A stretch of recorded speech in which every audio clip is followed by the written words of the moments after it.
Connecticut and Massachusetts, Z&M Home Buyers houses. Sell your property to the local guys. Needs repairs, updates, maybe foreclosure or inherited? No problem. We gotcha. Google or add us on Facebook at ZANDMHomes.com. It's Baxie's musical podcast.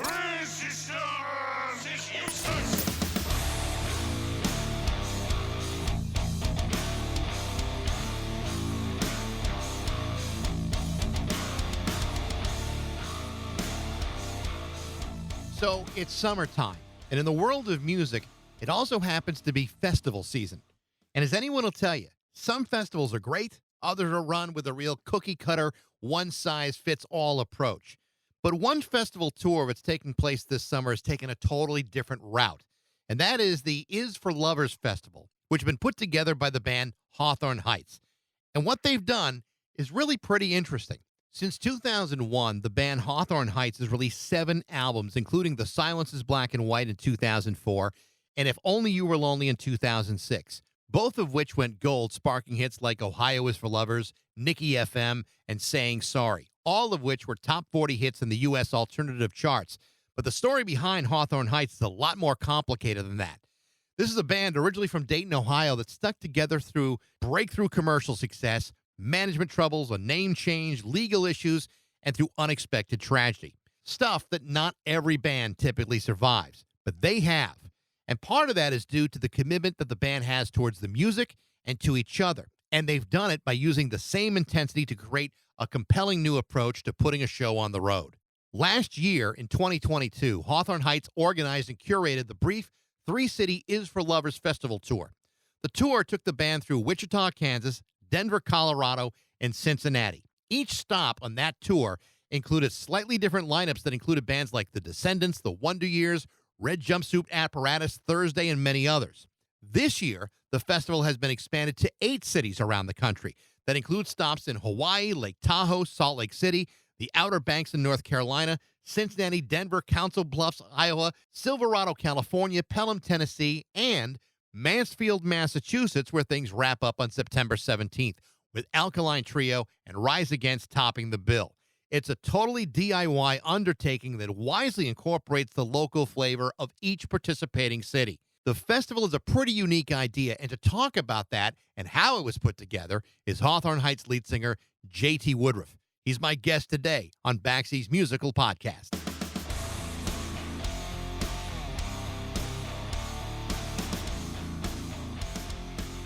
Hey, there you are. This, I hope, will be easier than the previous situation. You know what? It's all fine. I'm gonna make this really easy on you since you answered a third of my questions already. So, but it's good. It's good to have you. I'm glad we got a good connection, and thanks for doing this. I appreciate it. Of course. Anytime that we can simply talk music as a couple human beings is a good day. So I appreciate the coverage and the conversation, and yeah, thank you very much for taking time out of your schedule. It's absolutely my pleasure. I've been reading up on the tour and going back and on your history, and it's really interesting what this tour is all about. And as I told you a couple days ago, I've lived in Massachusetts my entire life. We've never been known for lovers in Massachusetts. If you want to talk about disappointing sports teams, that's one thing, but we could use all the help we can get. So tell me about this tour. I know you started it last year in 3 cities. You've expanded it to 8 for this year, but tell me about the creation of the Is for Lovers Festival. Yeah, first of all, we would have never thought 20 years would have passed where somebody still cares about a song that has Ohio specifically in it. So, we're trying to bring a little bit of that laid back Midwestern vibe up the East Coast a little bit for you. Maybe soften up the people from Massachusetts, give you a little chill for a little bit. Yep. Bring the cornfields up there for you.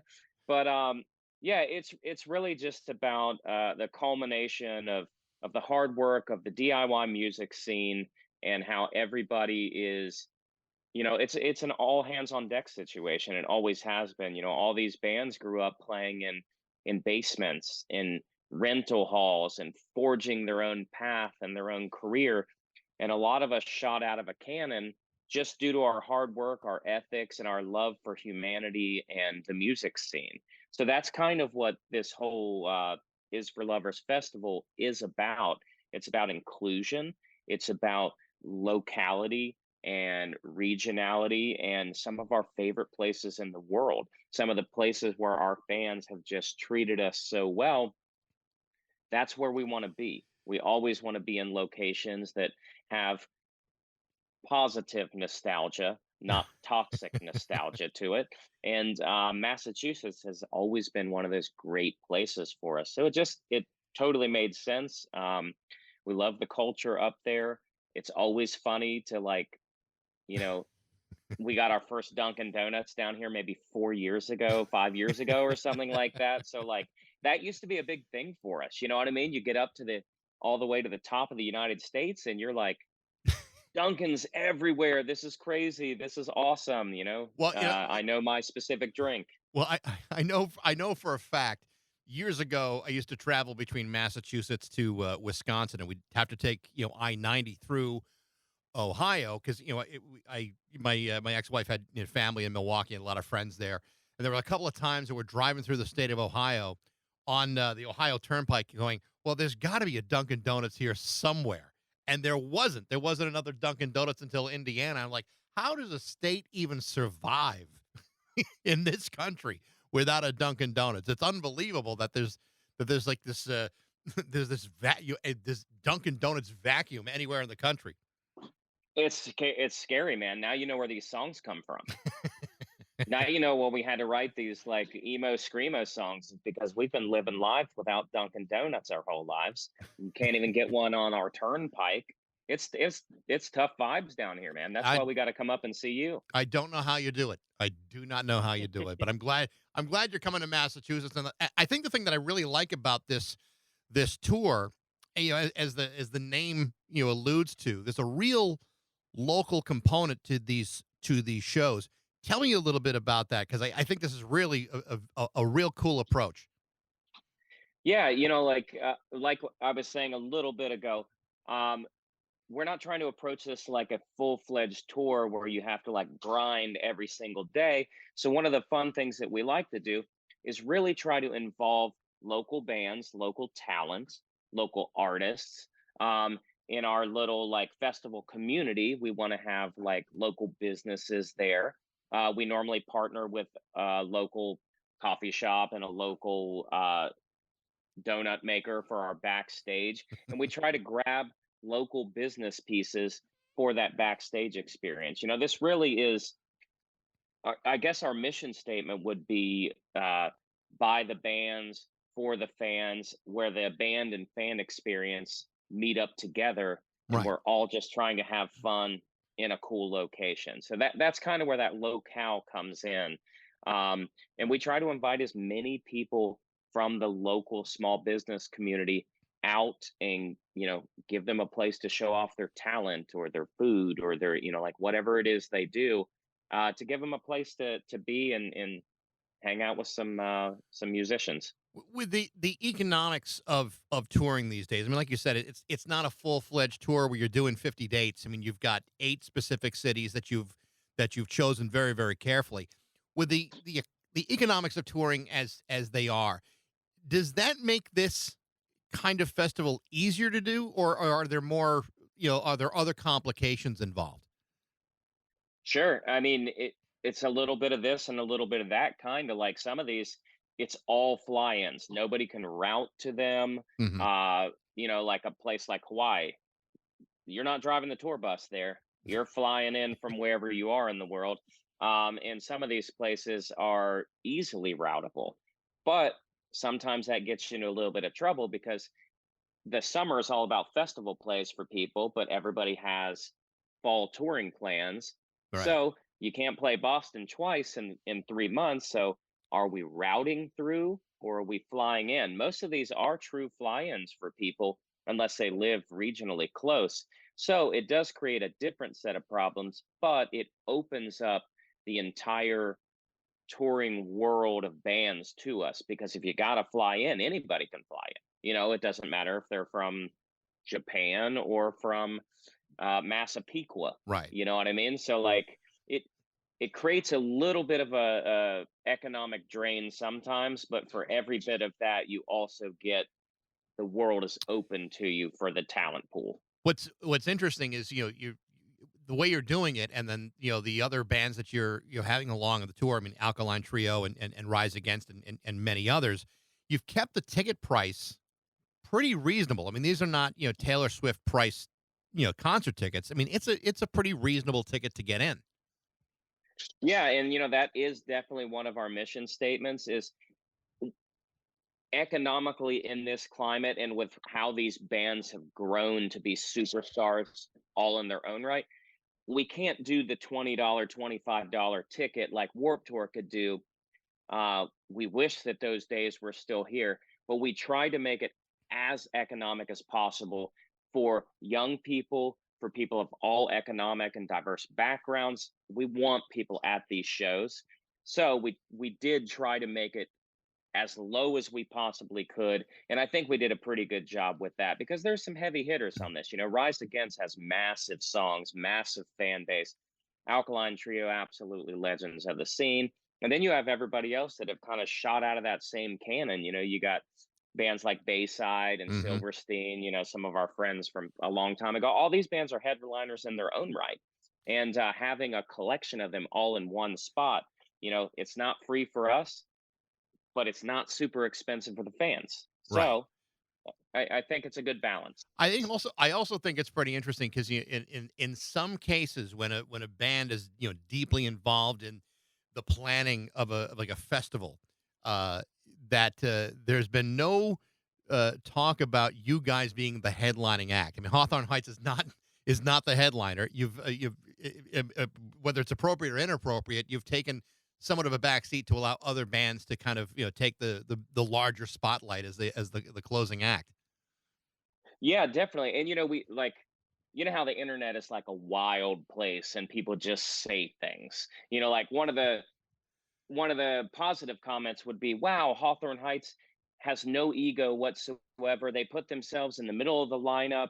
That's really cool of them." And then the other side of that coin is, "I can't believe a band would start a festival and not even be the headliner." And it's like, dudes, I am not going to try to headline over Jimmy Eat World, who is my favorite band in the world. I'm not going to try to headline over the Descendants. Right. You just look at this. If you have a cool head about it all, like we all want to be there hanging out with our friends just like the fans are. So we put ourselves appropriately positioned where we should fall in any lineup or bill, whether we're running it or some other festival is running it. So like we did the billing true to scope, exactly how anybody would. We approve it with everybody. So that way there is no, wow, Hawthorne Heights invited us to this festival and then played over top of us. That's not the vibe here. The vibe is we want massive bands. We want tiny bands. We want people that need the platform and people that already have the platform. We want this to be a love fest. We don't want it to be this like ego driven, look at how big we are, or look at, how we can play over top of people. That's not what this is all about. It's not driven that way. This is about everybody having fun and being all in the same position and nobody complaining. We're trying our best to eliminate the complaints from whether it be from fans or from bands and agents and managers and stuff. We're all really transparent about this stuff. That's one of the things about a band curating a festival and not just some group of people. Right. Like we've been there, we know what it's like. I think it's a great approach. When you and I were you just mentioned the Descendants, and you and I were talking the other day. Last time around, last year, the Descendants were on that tour, or at least one of the dates of the three. And I just as a fan of the Descendants, and I've been a fan since the early '80s. I mean I know that you're a big band for you, but that had to be an absolute blast to have the Descendants on that tour. Absolutely. And you know what? booking a band that are so legendary and so like close to our heart is really like it's a dream come true moment. And it was really funny to see, like, we've all played our sets, they played last. All the bands are in the amphitheater watching together. And I'm talking, there's 100 of us all tattooed up, all like sunburnt. And we are watching this band like a bunch of kids. And we're sitting there talking and just like vibing on how wild and massive this punk scene and emo scene has come over the years. And we're just sitting there with smiles on our face watching one of our favorite bands play Yeah. our festival. You never think something like that can happen. And anytime you can book a legendary act and just enjoy the show and have the best seats in the house, that's tough to mess with, man. That is dream fuel. I interviewed Bill Stevenson a couple years ago, and Great guy, funny guy. great guy, and a wildly underappreciated drummer too. The Oh yeah. guy's freaking bananas. But I would have to imagine that, when you talk about coffee and baristas, the amount of coffee that it takes to get Bill Stevenson on the stage has to be enormous. Absolutely. And they played Ohio, which is what we consider to be our flagship show. And we partnered with a local coffee shop, and we said we need a minimum of 500 cans of cold brew backstage because the Descendants are coming, and they're going to come hot and heavy, and they need to be caffeinated. So it was really cool to be able to provide that local element and say, hey, this is the coffee that we drink when we're at home.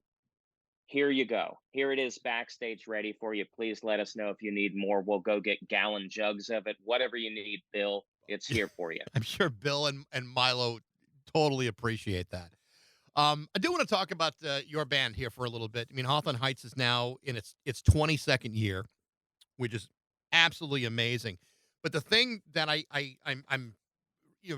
really find remarkable about you guys is the kind of resilience that you've built up. I mean, you guys have been through some pretty high times, but also some pretty tough stuff as well, including the death of Casey Calvert 16 years ago, which is hard to believe it's been that long. I mean, he wasn't just your guitar player. I mean, this was your best friend. How does a band go through those kinds of moments and not either fracture or just be pulled apart? That had the opposite effect for you guys. It really kind of galvanized you and pulled you together. Tell me about that moment where you say, no, we're going to continue on with this. Yeah, definitely. Those are true moments where you either crumble and evaporate or you try to last for a lifetime. Yeah. You know what I mean? Like, so losing a best friend early on in your life, in your young adult life, is really hard. And it does either, like, it shows you how short life can be. So you're like, we can't do this anymore. We've got to go get regular jobs or focus on our families and stuff like that. Or you carry the torch. Yeah. And we've always chosen to carry that torch. We had a couple of moments very early on in our career where our good friend from Bayside, John Beats, passed away in an accident while on our tour. That's something that immediately galvanized us, and we'll love that band forever. Because of that, we went through that with them, and we nursed each other back to health mentally and emotionally and physically. And then when Casey passed away, the same thing. Bayside was one of the first bands that were there for us. And you just realize that this community is very tight knit, and it's very based on feelings, emotions, and ground swelling together to become a stronger, united front. That is what this punk community is all about. That is what this DIY basement rental hall mentality is. And moments like those have made us stronger and more powerful and made us realize what happens when you lose something. Yeah. This has not all been based on winning. And I think that when you take some wins and you take some losses, it kind of levels you out, and it makes you I want to say that it normalizes extraordinary situations.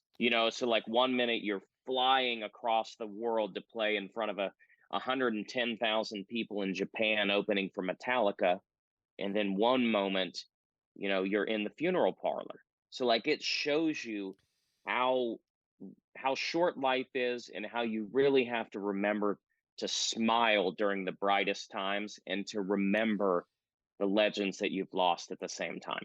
It's interesting that you say that, because one of the things that I've always noticed, particularly with bands that have lasted a long time and have been through highs and lows, and you guys have done that. I mean, you've had your issues with record labels, and there's been legal things along the way, like most bands go through. But the guys that have been around for the longest seem to have regained a touch with a certain level of reality. Whereas opposed to you're a young kid, you're 18 years old, suddenly you're being thrust into this spotlight you could never possibly have imagined. And it's really kind of this, in some ways, kind of this intoxicating moment. But at the other route, that you're not really logged into the way life is. At this point in your career, you can look back at what you've been through and then now look at, well, what's ahead of us, because now there's a more solid humanity involved in that kind of longevity. Do you see it that way? I mean, the difference between you now as opposed to when you were 18, 19 years old, pretty profound difference after the course of 22 years.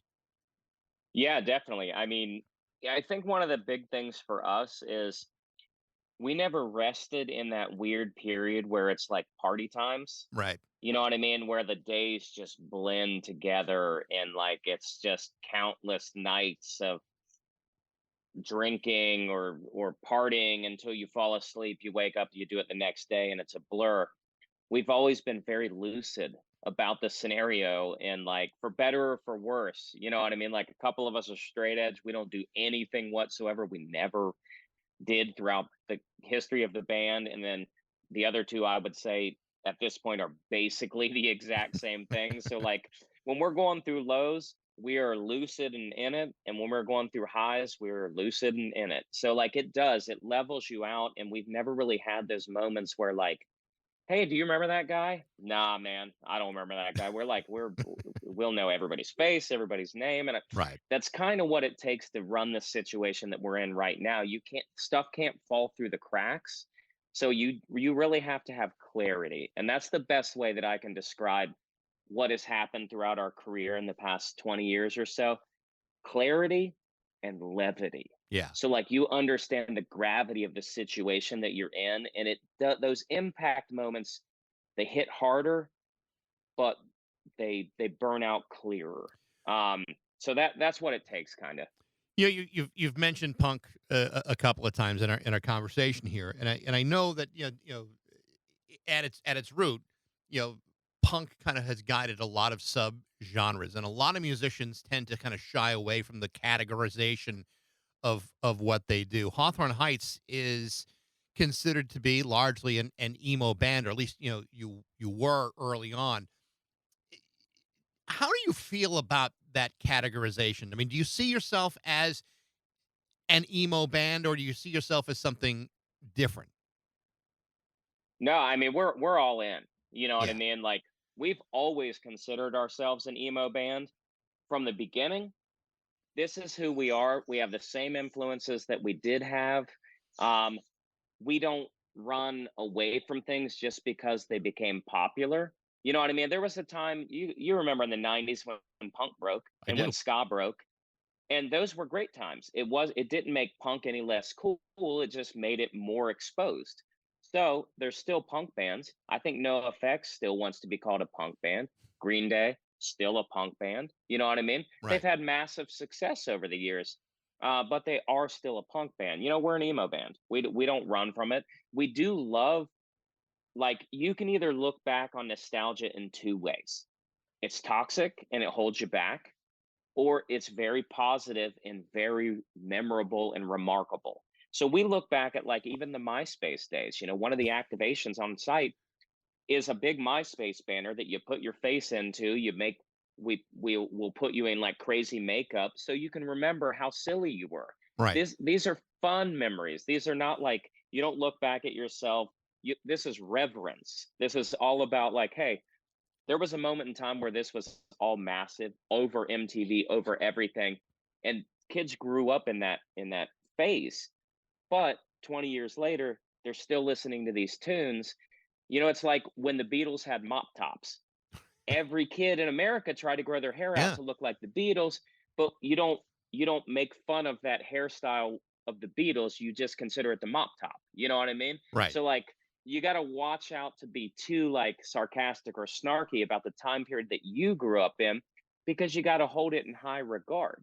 We are definitely not the Beatles, but it doesn't have to be. It can be a funny joke, not a negative spirited joke. Do you know what I mean? Totally So like, that's understand. kind of how Yeah. you gotta look at it. Is like, growing up as a kid, you did awesome things. As an adult, you're gonna do awesome things, and we just want to be the soundtrack to you just having a ball.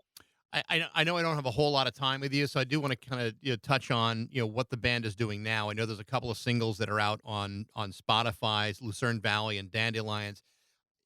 Are there plans for a new album coming out, or where's the band going from this point forward? Yeah, I mean, we have a lot of music in the tank, a lot of stuff on the books, a lot of ideas. Our heads are always swimming. We use all these moments that we're doing to capture inspiration for when we can take time in the studio. We do have some stuff locked and loaded. Um, to be honest with you, we're kind of loving the modern music model of releasing singles around impact moments of things you have happening, instead of releasing an album and trying to make impact moments. Right. So we loved how we rolled out Lucerne Valley and Dandelions based on whether it be when we were young, or another type of our headlining tour in the fall, like stuff like that. So I think that we'll get something out this summer that coincides with all this wonderful stuff that we're doing. That's kind of the idea at the moment, but I love the idea of just, dumping it over when we're ready, and like not having to wait on things like radio and video and Right. stuff. And I just love that. And I think fans love that too. I think fans like to wake up one Friday morning and they look in their Spotify, and on their release radar, boom, here's a new Hawthorne Heights song. Now my whole weekend's planned. I love this. So I kind of like that. It's fun. It's a fun model for me. That weekend in September, the 17th, when you guys are going to be in Mansfield, Mass, the night before, or 2 nights before, you guys are going to be at the Riot Fest in Chicago. A lineup that is absolutely freaking bananas, what they've put together again. I hope you guys will be well rested by the time you get out to Massachusetts. Well, there is no rest this summer. Yeah. This summer is no sleep till Dayton, till we get home. But yeah, like we've been able to put together a lot of really cool things, and we're so excited to play Riot Fest for the first time. We're just enamored with it. We think it's first class. We think they always have the best bands. We love Chicago in general. So we're willing to have sleepless nights, because these memories are what light a fire for us. Yeah. And just being able to see some of these bands ourselves, we are still fans as well. So this summer, we're not getting any sleep. We understand it. But you know what? The fans don't get any sleep either. Well, They drive to these shows and then they drive home. So we're in the trenches with them. I'm pretty sure there'll be some Dunkin' waiting for you when you get here. Nice. There Hey, you go. I take mine iced, cream, sugar, and blueberry. That's my vibe. That's the JT. Fair enough. Fair enough. JT, it's a pleasure talking to you. I'm so glad that we could do this again, and I hope you guys have a great summer. We'll see you when you get to Mansfield. Awesome. Thank you so much. I appreciate the conversation, and thanks for talking music and keeping it alive. All right. Anytime. Thank you, JT. Appreciate it. The Massachusetts is for Lovers Festival date is September 17th at the Xfinity Theater in Mansfield, Massachusetts. Tickets are still available. It's going to be a great show. Thanks for listening. I hope you enjoyed it. Feel free to like it, share it, subscribe, and review it. You can also follow us on all the various socials and email me at bax@rock102.com. I'd love to know what you think. Thanks. Thanks again to Z&M Home Buyers, znmhomes.com, and thanks to you for listening to Baxie's Musical Podcast.